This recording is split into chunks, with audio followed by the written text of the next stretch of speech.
கல்லூரிபடி கற்பவை கற்கும்படி வள்ளுவன் சொன்னபடி கற்கத்தான் வேண்டும். அப்படி கல்லாதவர் வாழ்வது எப்படி?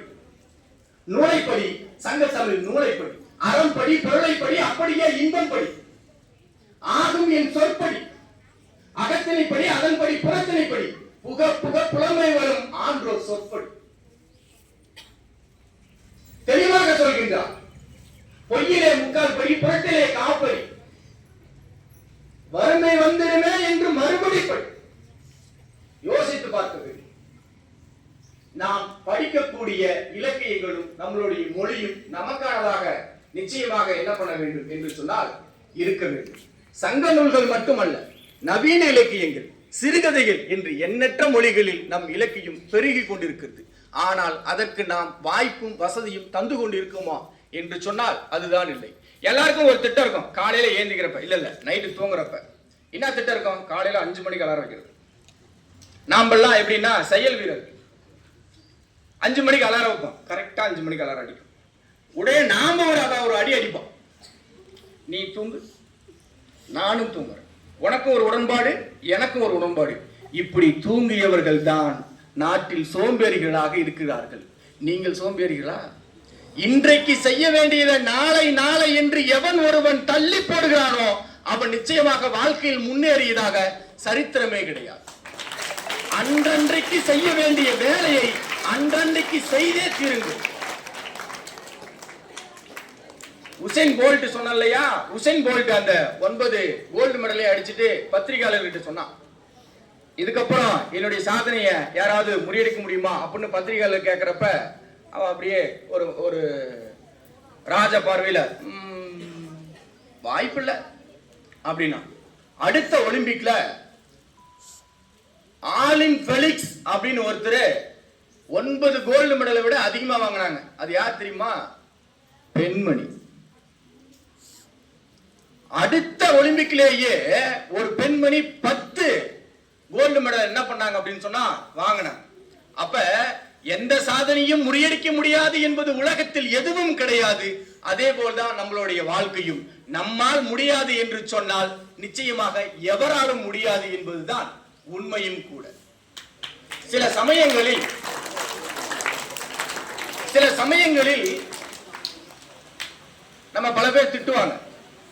வீட்டில் அப்பா அம்மா திட்டுறது அது சொல்லவே வேண்டாம். நண்பர்கள் திட்டுறது அதுவும் சொல்லவே வேண்டாம். உலகத்துல யாருக்காவது நீங்க நிரூபிக்கணும்னு நினைச்சுக்கிட்டே இருந்தீங்கன்னு வச்சுக்கீங்க, கடைசி வரைக்கும் உங்களால வாழவே முடியாது. உங்களுக்கு நீங்க உங்களை நிரூபிச்சுக்கீங்க. மற்றவங்களுக்கு நிரூபிக்கணும்னு நீங்க என்ன பண்ணாதீங்க, ஆசைப்படவே படாதீங்க. உங்கள் வாழ்க்கை நிச்சயமாக எளிதாக இருக்கும் என்று சொல்லி இப்படி ஒரு நல்லதொரு வாய்ப்பை எனக்கு வழங்கிய இந்த அரசு மேல்நிலை பள்ளி திருப்பதி தலைமை ஆசிரியர் அவர்களுக்கும் உதவி தலைமை ஆசிரியர் அவர்களுக்கும் என்னை எப்பொழுதும் தோழமை உறவுடன் அழைத்துக் கொண்டிருக்கக்கூடிய மதிப்புக்குரிய காயத்ரி அவர்களுக்கும் என்னுடைய இவ்வளவு நேரம் ரொம்ப பொறுமையா பீடி படலாம் விட்டுட்டு ஏதோ பிடிக்கடிச்சது கொஞ்ச நேரம் போவோம் அப்படின்னு நினைச்சு வந்த உங்களுக்கும் என் இருகரம் நன்றி தெரிவிக்கிறேன். தமிழ் சங்காய் முழங்கியதால் அந்த வான்மழையும் கூட இடையிடையே தமிழ்ச்சுவை கேட்டு பின்னணி இசை பாடியது. இப்பொழுது எனக்கு புரிகிறது, தமிழ் மரபும் தமிழ் மண்ணும் எப்படிப்பட்டது, எச்சிறப்புடையது. உறுதியேற்கிறோம் ஐயா, உங்கள் முன் தொன்மையான தாய்மொழியை நாங்களும் வளர்ப்போம், போற்றுவோம், வரும் தலைமுறைக்கும் எடுத்துச் சொல்வோம் என்று கூறி புரட்சி உரையாற்றிய ஐயா அவர்களுக்கு விழாவின் சார்பாகவும் அனைவரின் சார்பாகவும் நன்றி மலர்களை உரித்தாக்கிக் கொண்டார். தொடர்ந்து பரிசு வழங்கும் நிகழ்வு 6 முதல் 8ஆம் வகுப்பு பரிசு பெற்ற சகோதர சகோதரிகளுக்கு பரிசினை வழங்கி சிறப்பிக்க சிறப்பு விருந்தினர் ஐயா அவர்களை அன்புடன் அழைக்கிறார். மதிமலர் 8ஆம் வகுப்பு ஆ பிரிவு. 2ஆம் பரிசு நிதிகா 7ஆம் வகுப்பு ஆ பிரிவு.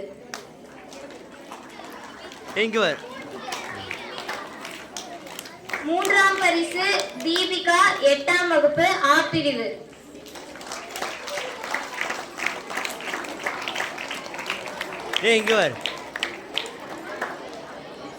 அடுத்ததாக சந்திரேஷ் 6ஆம் வகுப்பு ஆ பிரிவு.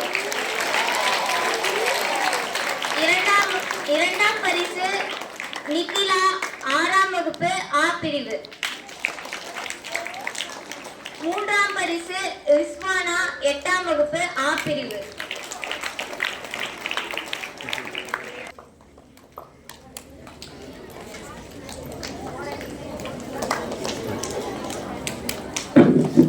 அடுத்து 9, 10 பிரிவில் பரிசு பெற்றவர்களுக்கு பரிசினை வழங்கி சிறப்பிக்க உதவி தலைமையாசிரியர் ஐயா அவர்களை அன்புடன் அழைக்கின்றோம். முதலிடம் பி வேதக்ஷனா 9ஆம் வகுப்பு ஆ பிரிவு. கோவியா 9ஆம் வகுப்பு ஆ பிரிவு.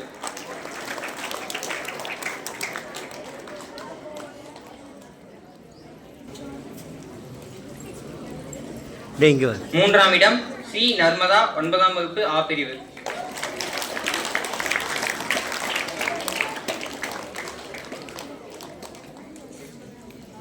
இடம் எஸ் லாவண்யா 9ஆம் வகுப்பு ஆ பிரிவு. இந்துஷா 9ஆம் வகுப்பு ஆ பிரிவு.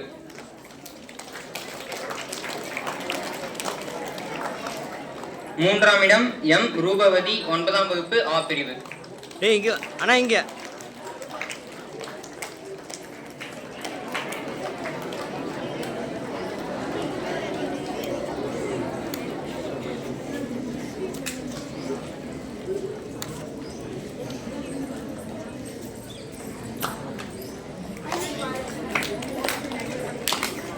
சிறப்பிக்க கணித பட்டதாரி ஆசிரியை திருமதி பர்வதம் அம்மையார் அவர்களை அன்புடன் அழைக்கின்றோம். கட்டுரை போட்டி முதலிடம் சா தனுஷ் 11ஆம் வகுப்பு இ பிரிவு.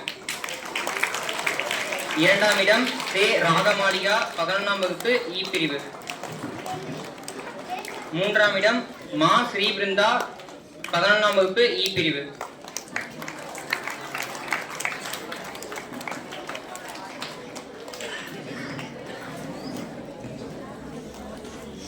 அடுத்ததாக கவிதை போட்டி முதலிடம் சு காவ்யாஸ்ரீ 12ஆம் வகுப்பு இ பிரிவு. 12ஆம் வகுப்பு இ பிரிவு. மூன்றாம் இடம் ஜான் ஸ்டூவர்ட் 12ஆம் வகுப்பு இ பிரிவு.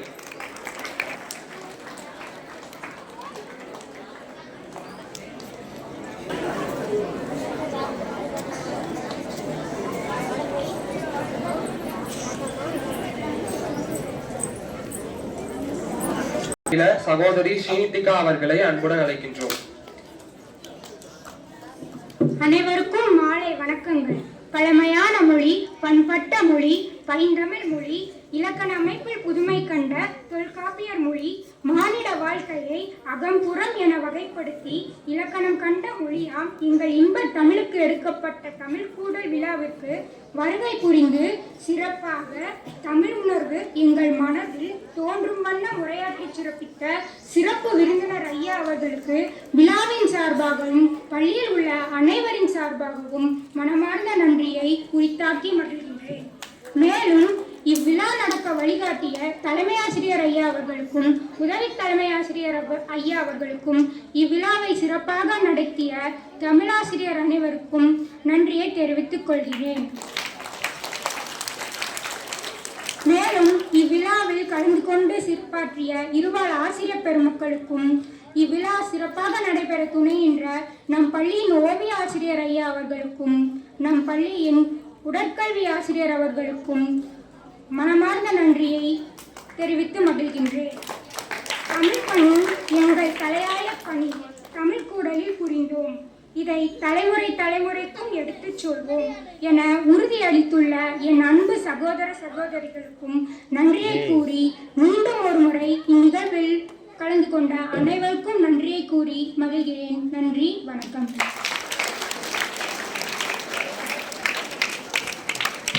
நன்றி உரை நல்கிய சகோதரிக்கு நன்றிகள் பல.